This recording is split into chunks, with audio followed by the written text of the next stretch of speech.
ಭಾರಿ ಜ್ವರ ಬರ್ತಾರೆ ಭಾರಿ ಜ್ವರ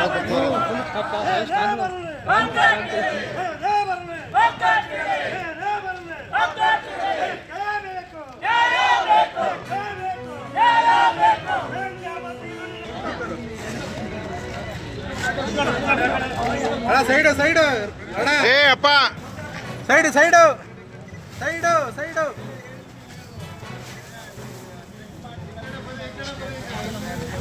ಸೈಡು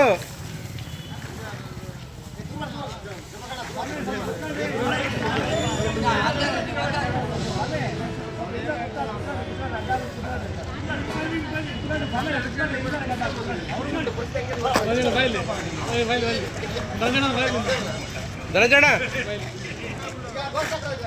ಕರ್ನಾಟಕ ರಾಜ್ಯ ರೈತ ಸಂಘಕ್ಕೆ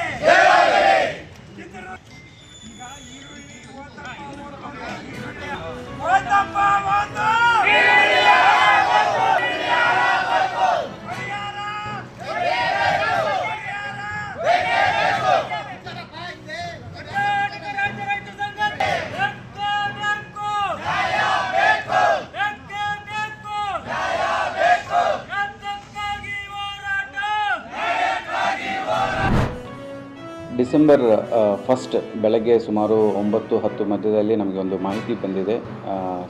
CS ಪುರ police station, Chandrashekharapura police station ಲಿಮಿಟ್ಸಲ್ಲಿ ಹಿಂಡಿಸ್ಕೆರೆ ಗ್ರಾಮದಲ್ಲಿ ಒಬ್ಬ 38 ವರ್ಷ ಸುಮಾರು ಏಜ್ಡ್ ಲೇಡಿ ಅವರು ತೋಟದ ಮನೆಯಲ್ಲಿ ಮೃತಾವಸ್ಥೆಯಲ್ಲಿ ಸಿಕ್ಕಿದ್ರು ಅಂತ. ಇಮಿಡಿಯೇಟಾಗಿ ನಮ್ಮ ಪೊಲೀಸರು ಮತ್ತು ಡಾಗ್ ಸ್ಕ್ವಾಡ್, ಫಿಂಗರ್ ಸ್ಕ್ವಾಡ್ ಇವರೆಲ್ಲ, ಫಿಂಗರ್ ಪ್ರಿಂಟ್ ಇವರೆಲ್ಲ ಹೋಗ್ತಾರೆ ಸ್ಪಾಟಿಗೆ ಸೀನ್ ಆಫ್ ಕ್ರೈಮ್ ಆಫೀಸರ್ಸ್ ಜೊತೆ. ಅಲ್ಲಿ ಒಬ್ಬ ಲೇಡಿ ರಕ್ತದ ಮಡುಗಲ್ಲಿ ಬಿದ್ದಿರ್ತಾರೆ. ಏನು ಅಕ್ಕಪಕ್ಕ ಮನೆಯವ್ರನ್ನ ಕೇಳಿದಾಗ ಗೊತ್ತು ಬಂದಿರೋದೇನೆಂದರೆ, ಮಧು ಅನ್ನೋ ಒಬ್ಬ ವ್ಯಕ್ತಿ ಇವರಿಗೆ ಪರಿಚಯಸ್ಥರಾಗಿರ್ತಾರೆ. ಜೊತೆಗೆ ಅವ್ರ ಮಗ ಫ್ರೆಂಡ್ ಆಗಿರ್ತಾನೆ. ಅವನು ಮುಂದಿನ ದಿನ ಬಂದು ಅವರಿಗೆ ಒಂದು ಜಗಳ ಆಗಿದೆ, ಅವರೇ ಆಗಿರಬಹುದು ಅಂತ ಒಂದು ಸಂಶಯವನ್ನು ಹೇಳಿರ್ತಾರೆ. ಅದ್ರ ಜೊತೆಗೆ ಅವ್ರ ಮಗ ಶ್ರೀನಿವಾಸ್ 21 ವರ್ಷ, ಅವನು ಸಹ ಒಂದು ಕಂಪ್ಲೇಂಟ್ ಕೊಡ್ತಾರೆ, ಈ ಥರ ಮಗುವನ್ನು ಅವನೇ ಬಂದು ಮಾಡಿ ಹೋಗಿದ್ದಾರೆ ಅಂತ. ಅದರ ಮೇಲೆ ನಾವು ಒಂದು 103 ಸಬ್ ಕ್ಲಾಸ್ 1 BNS ಅಡಿಯಲ್ಲಿ ಒಂದು FIR ಮಾಡಲಾಗಿದೆ, ಮರ್ಡರ್ ಕೇಸ್. ಆ್ಯಂಡ್ ಆಮೇಲೆ ಇನ್ವೆಸ್ಟಿಗೇಷನ್ ಹಂತದಲ್ಲಿ ಅವನು ಅರೆಸ್ಟ್ ಮಾಡೋಕ್ಕೆ ಹೋದಾಗ ಮನೆಯಲ್ಲಿ ಇರಲಿಲ್ಲ, ಅಬ್ಸ್ಕಾಂಡ್ ಆಗಿರ್ತಾನೆ.